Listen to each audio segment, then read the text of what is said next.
pansin sa'yo.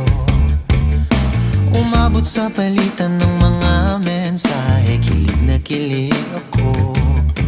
Kumusta, kain na, hello, magandang umaga. Ingat ka, pahinga, huwag kang masyadong magpupuyat pa. Naramdaman ng puso na dahan-dahan akong nahuhulog sa'yo. Sa kada araw natin na pag-uusap, meron nang